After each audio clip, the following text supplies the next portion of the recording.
I didn't have nowhere to live.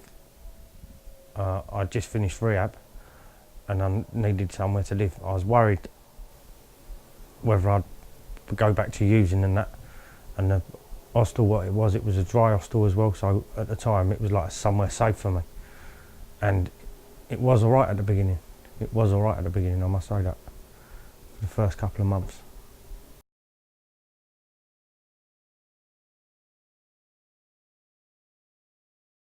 I wanted to go work. I'd done some courses to get my tickets to go to work back on the railway, and it got to a stage of I was ready to go back to work. I got offered work up in Gloucester there was floods, and I got offered £150 a shift, but it meant staying away for a week, and just their whole attitude changed towards me. All that they was worried about was getting their rent, you know, and they didn't want me to go to work. And I said to them, I don't know whether I'm going to be able to do it or not. The only way I'm going to know is if I try it, and if I fail, I know the consequences. You know, I'll get chucked out. But if I don't try, I'll never know. And I'm not going to sit here and basically fester, because that's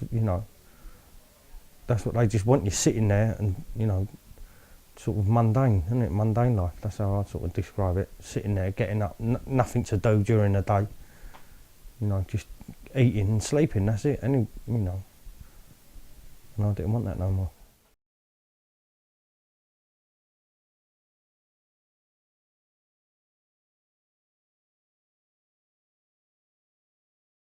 I went up the housing in February it must have been, and I didn't even get a letter saying, that I've been registered or anything like that.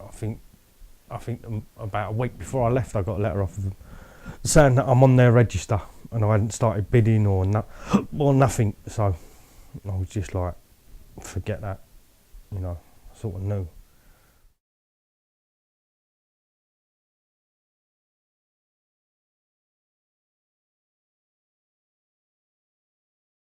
Well, I could have sat there and paid the rent there for I don't know how many years, or I can have this place and I can go and put my name down on the housing register still and still do the bidding and all that from here. That's the difference. That's all that the difference is. I've got somewhere here and it's the same. I think it's about the same sort of money anyway. What I was paying there to what I'm paying here. The only thing I've got an electric, I have to pay me electric bill and think, but I think normal people pay electric bills.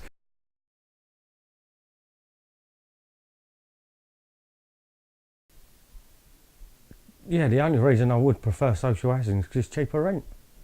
That's it. But this is better, I think, a better, place. Why sit in one of them hostels? I can't see no reason to. Do you know what I mean? It's for the same money you can get yourself a flat. And you can, if you're on the social, I know it is on my thing that if I go out of employment, then my housing, I get housing. If I get housing benefit, it goes to the estate agent. So, even if I do come out of employment, then I won't be homeless, which I guess is it could be a fear.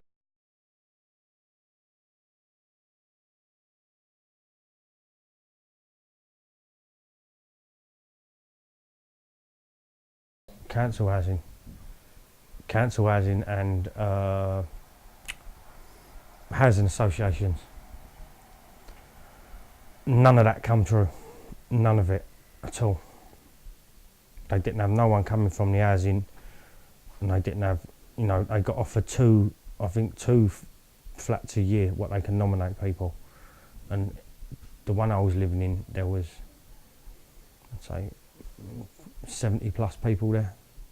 I think it should be made more clear to them as what the deal is in the hostel, really.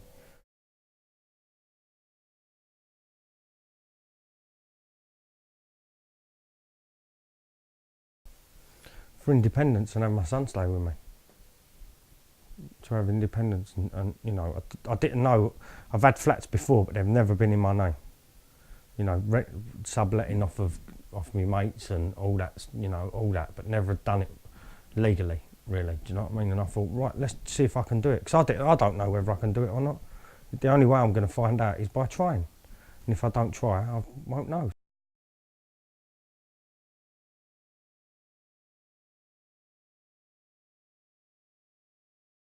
I was quite fortunate, really. I went to 3 places. The first one was in Bands Green. It's in North London, I think. I haven't got a clue where. And I went in there, and it was like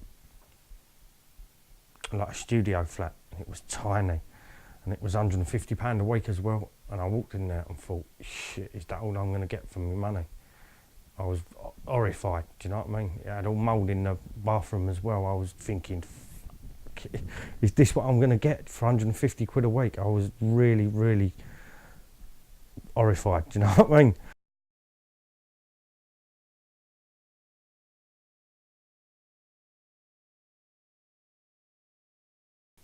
As soon as I walked in the door, and I just looked there and went, do you know what, I'll have it. Straight away, it was just like, what have I got to do?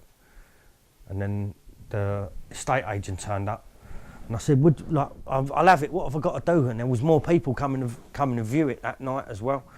And he said, look, give me a £200 deposit and I'll take it off the market for you. I went there on the Saturday to fill the forms out and sign contracts and things like that. I met the lady who owns the place. And I was meant to move in on the Monday, but I was with my son and that, and I said, I had to go and come back at 4 o'clock, and I phoned her and said, can I move in today, do you know what I mean? So she went, yeah, move in when you want, do you know what I mean? So I moved in sort of straight away as well, which was good. It was just straightforward, really. She told me it was £6.5 a month, month's deposit, month's rent, and £170 admin charge for the estate agents. I had the money, so I just went, yeah, just done it, do you know what I mean? Sorted there and then.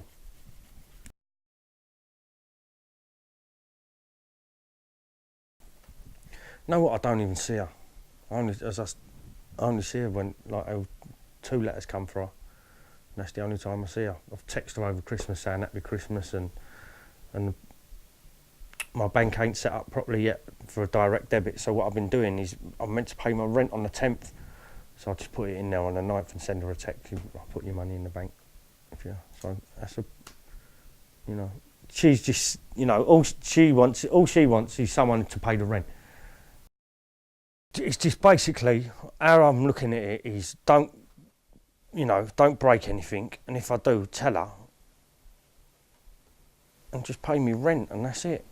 It's just that simple with her, do you know what I mean? She said if I got any problems, just phone her up.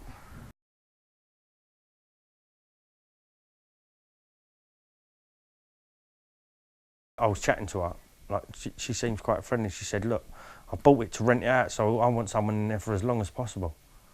Do you know what I mean? And if you're happy to be there, then we'll keep it going after, do you know what I mean? So as I say, I'm quite happy, so however long.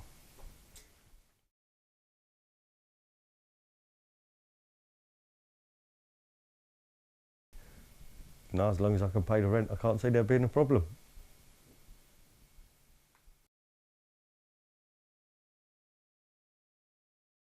Right, before, I never ever used to set myself goals. Never. I've set myself some goals for this year. It's doing my licence, because before I was driving with no licence, drink driving, all that, I'd been banned. So, get my licence, do my test and all that, and get legal in the car and take my son on holiday. That's for this year. Just 2 simple ones.